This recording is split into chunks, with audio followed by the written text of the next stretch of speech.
اعوذ باللہ من الشیطان الرجیم بسم اللہ الرحمن الرحیم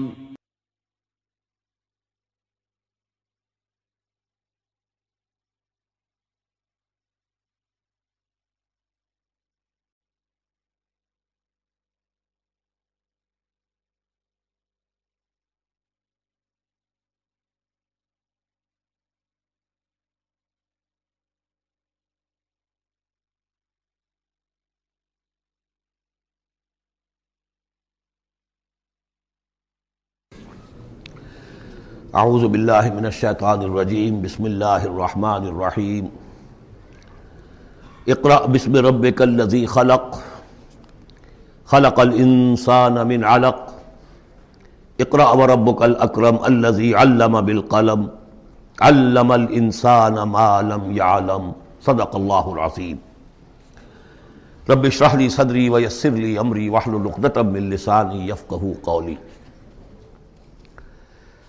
اس سے پہلے کئی مرتبہ یہ عرض کیا جا چکا ہے کہ حضور پر جو پہلی وحی آئی تقریباً اجماع ہے اس پر کہ وہ یہ 5 آیات ہیں سورہ علق کی۔ آپ کی عمر شریف جب 40 برس کے لگ بھگ ہوئی، حضرت عائشہ صدیقہ رضی اللہ تعالی عنہا کی ایک روایت میں یہ ساری چیزیں موجود ہیں، تو خلوت گزرنی محبوب ہو گئی، غور و فکر کا غلبہ ہو گیا۔ پھر آپ غار حرا میں جا کر کئی راتیں کئی دن قیام فرما ہوتے تھے، اور شارحین حدیث کا اس پر اجماع ہے کہ وہاں آپ کیا کرتے تھے؟ کان صفت تعبدہ فی غار حرا تفکر والاعتبار، غور و فکر، سوچ بچار۔ اسی میں پھر ایک دن فرشتہ آیا ہے۔ فرشتے کا آنا اور فرشتہ کیا لے کر آیا جس پر کہ اس نے یہ کہا اقرا، پڑھو، وہ ذرا بات ہے کہ جو ذرا پیچیدہ ہے، سمجھنے کی ہے، وہ میں عرض کروں گا آپ سے۔ روایت یہ ہے کہ فرشتے نے کہا اقرا، تو حضور نے فرمایا ما انا بقاری۔ فرشتے نے اپنے ساتھ بھیچا لگا کر سینے کے ساتھ، پھر چھوڑ دیا، کہا کہو اقرا۔ حضور نے پھر کہا میں ما انا بقاری، تیسری مرتبہ پھر کیا، 3 مرتبہ کرنے کے بعد پھر یہ اقرا بسم ربک الذی خلق۔ تو اس میں میرے نزدیک وہ روایت صحیح ہے کہ یہ جو پہلی وحی آئی ہے یہ ما بین النوم والیقظہ، جبکہ آپ نیم بیداری اور نیم خوابیدگی کی کیفیت میں تھے، اور فرشتہ اس وقت ایک تختی پر لکھی ہوئی یہ آیات لے کر آیا تھا۔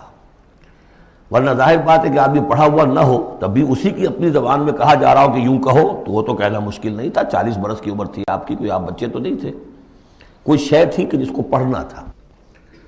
وہ جو پڑھنا ہے تو وہ اصل میں یہ اس عالم میں کہ جس کو آپ کہیں گے ما بین النوم والیقظہ، بیداری اور خواب کے بین کی کوئی کیفیت تھی جس میں کہ فرشتہ آیا ہے اور اپنی اصل ملکی شکل میں آیا ہے۔ اس لیے کہ پھر اس نے جب وہ بھی کوئی چیز لکھی ہوئی لایا ہے، روایتوں میں آتا ہے سونے کی تختی تھی جس پر یہ آیات لکھی ہوئی تھیں، تو اس پر آپ نے کہا ما انا بقاری، میں تو پڑھا ہوا نہیں ہوں۔ اب بات اس کے ساتھ مطابقت رکھتی ہوئی ہے، لیکن پھر جو سینے کے ساتھ بھیچا ہے 3 مرتبہ، تو اس سے گویا کہ آپ کے اندر وہ استعداد پیدا ہو گئی، پھر آپ نے اس کو پڑھا۔ اور یہ میں یاد دلاتا ہوں کہ میں نے جب کہا تھا کہ جب دوسری وحی فترت کے بعد آئی ہے سورہ مدثر کی، تو حضور نے جب دیکھا تھا کہ اب یہ افق اعلیٰ پر یا افق مبین پر حضرت جبرائیل نظر آئے، کیسے پہچان لیا؟ وہی فرشتہ جو غار حرا میں آیا تھا، تو وہاں بھی وہ اپنی اصل ملکی شکل میں تھے، لیکن وہاں جو رویت حضور کو حاصل ہوئی تھی وہ پوری بیداری کی حالت کی نہیں تھی، ما بین النوم والیقظہ، یعنی کچھ نیم خوابی اور نیم بیداری کی کیفیت تھی، لیکن دیکھ لیا تھا حضرت جبرائیل کو ان کی اصل ملکی شکل میں اس وقت۔ لہذا پھر جب وہ پہاڑ سے اترتے ہوئے یا محمد کی صدا آئی، اور پھر آپ نے 2 مرتبہ تو ادھر ادھر دیکھا، کوئی نظر نہیں آیا، تو آپ کو کچھ خوف سا بھی طاری ہوا۔ پھر اچانک نگاہ اٹھی تو دیکھا کہ وہی فرشتہ کہ وہی کہ جو غار حرا میں آیا تھا، اس طرح ہے کہ آسمان زمین کے مابین افق پر، اور اس طرح سے ہے کہ پورا افق بھر گیا۔ تو یہ ہے اس کا پس منظر۔ اقرا بسم ربک الذی خلق، پڑھو اپنے اس رب کے نام سے جس نے پیدا کیا۔ خلق الانسان من علق، انسان کو پیدا کیا اس نے اس جونک کی طرح کی چیز سے کہ جو رحم مادر میں چمٹ گئی تھی۔ اقرا وربک الاکرم، پڑھو اور تمہارا رب بہت کریم ہے، بہت کریم ہے، بہت مہربان ہے۔ الذی علم بالقلم، جس نے کہ تعلیم دی ہے قلم کے ساتھ۔ عام انسانی تعلیم قلم کے ذریعے سے ہے، حضور کے لیے قلم کے درجے میں فرشتہ ہے، فرشتے کے ذریعے سے حضور کو سکھایا گیا ہے۔ علم الانسان ما لم یعلم، اور انسان کو سکھایا ہے جو کچھ کہ وہ نہیں جانتا تھا۔ اس وحی سے آپ کی نبوت کا ظہور ہو گیا۔ نبی تو پیدائشی طور پر نبی ہوتا ہے، لیکن اس کا ظہور ہوا ہے اس وحی کے ساتھ۔ البتہ اس میں کوئی تبلیغ کا حکم نہیں ہے، وہ تو پھر جب وہ وحی آئی ہے، جب کوئی فرشتے کو دیکھا ہے افق اعلیٰ پر، افق مبین پر، اس کے بعد جب گھر گئے ہیں اور پھر آپ کمبل اوڑھ کر لیٹ گئے ہیں، دہشت کی کیفیت طاری تھی، پھر وہ سورہ مدثر کی آیات نازل ہوئیں، یا ایھا المدثر قم فانذر وربک فکبر۔ وہاں سے پھر آپ کی رسالت کا آغاز ہوا کہ اے لحاف میں لپٹ کر لیٹنے والے، اب کھڑے ہو جاؤ، انذار کرو، خبردار کرو لوگوں کو، اور اپنے رب کی کبریائی کا اعلان کرو اور اس کی کبریائی کے نفاذ کی جد و جہد کرو۔ یہ ہم پڑھ چکے ہیں سورہ مدثر میں۔ اس کے بعد میں نے عرض کیا تھا سورہ مدثر ہی میں 7 آیتوں میں حضور سے خطاب کے بعد پھر 3 آیتیں تھیں۔ فَإِذَا نُقِرَ فِي النَّاقُورِ فَذَلِكَ يَوْمَئِذٍ يَوْمٌ عَسِيرٌ عَلَى الْكَافِرِينَ غَيْرُ يَسِيرٌ۔ یہاں پھر دیکھیے، یہاں اب 3 آیتیں آ رہی ہیں، یہ آخرت کا فلسفہ بیان کر رہی ہیں۔ کَلَّا إِنَّ الْإِنسَانَ لَيَطْغَىٰ، کوئی نہیں، انسان طغیانی پر، سرکشی پر، زیادتی پر، ظلم پر، تعدی پر آمادہ ہو ہی جاتا ہے۔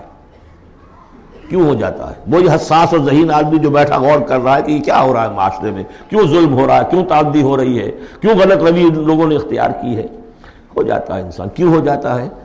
الراہ استغنا، وہ اپنے آپ کو دیکھتا ہے کہ اس پر پکڑ کوئی نہیں، انگارہ زبان پر رکھوں گا تو جل جائے گی، جھوٹ بولوں گا کچھ بھی نہیں ہوگا، اگر میں کہیں زہر کھاؤں گا مر جاؤں گا، حرام کا مال کھاؤں گا کچھ نہیں ہوگا۔ کہ یہ دنیا جو ہے یہ فزیکل لاز پر چل رہی ہے، یہاں مورل لاز جو ہے آپریٹو نہیں ہے۔ اخلاقی قوانین ہے تو صحیح موجود، انسان کے نفس میں ہے، یہ اچھائی یہ برائی، لیکن دنیا جو چل رہی ہے اس میں ان اخلاقی قوانین کا کوئی دخل نہیں ہے، وہ صرف فزیکل لاز پر چل رہی ہے۔ آگ جلا دے گی اور جھوٹ سے کچھ بھی نہیں ہوگا، چھالا بھی نہیں ہوگا، اور آپ نے اگر کہیں پر سنکھیا کھا لیا تو مر جائیں گے، اور آپ حرام خوری جتنی چاہے کرتے جائیں کچھ نہیں ہوگا۔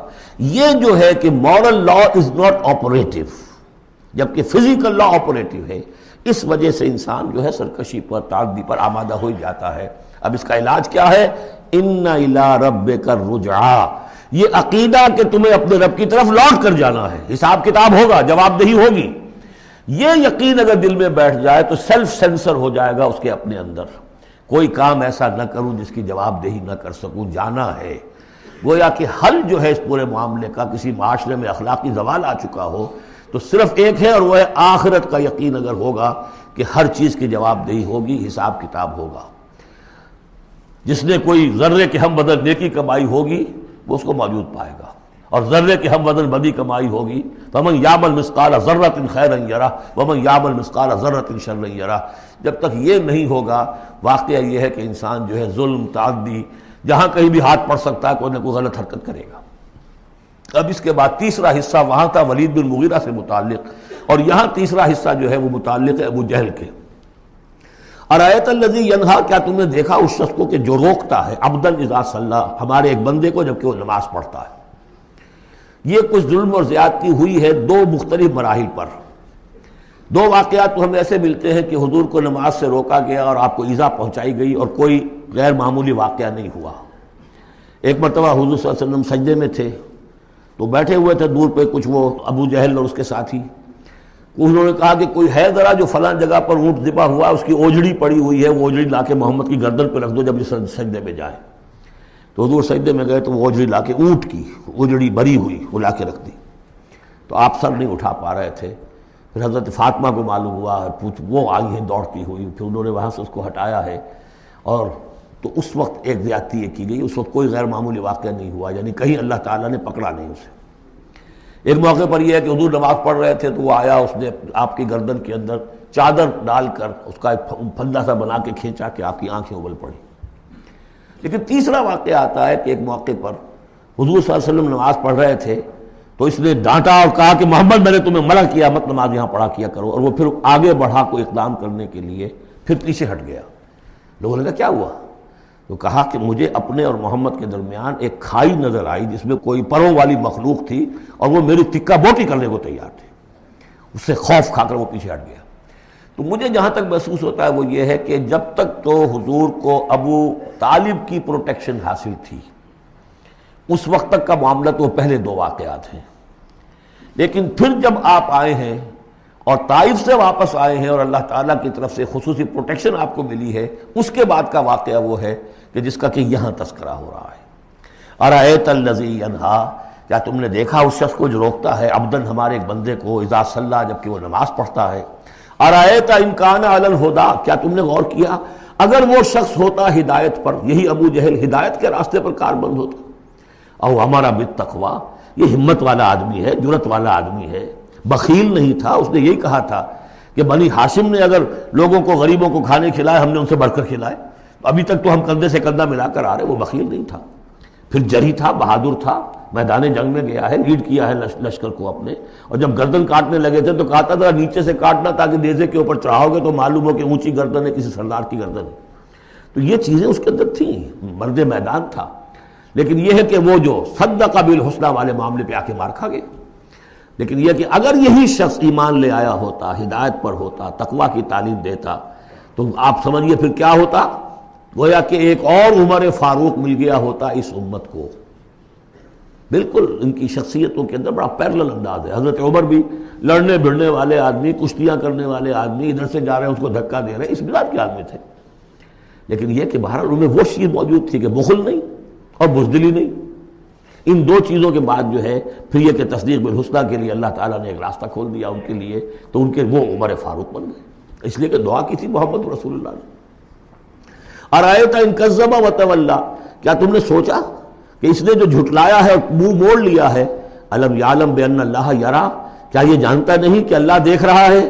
کلا لئن لم ینتہ، ہرگز نہیں اگر یہ باز نہ آیا، لنصفا بالناصیہ، ہم گھسیٹیں گے اس کی چوٹی کے بال پکڑ کر. ناصیۃ کاذبۃ خاطئہ، یہ پیشانی کہ جو خطا کار ہے، جھوٹی ہے. فلیدعو نادیہ، تو بلا لے وہ اپنی پارٹی کے لوگوں کو، بلا لے اپنی مجلس کے لوگوں کو، ہم نشینوں کو. سندعو الزبانیہ، ہم بلا لیں گے جہنم کے فرشتوں کو. کلا لا تطعہ واسجد واقترب، اے نبی آپ اس کی بات نہ مانیے، آپ سجدہ کیجئے اور اللہ سے قریب ہو جائیے.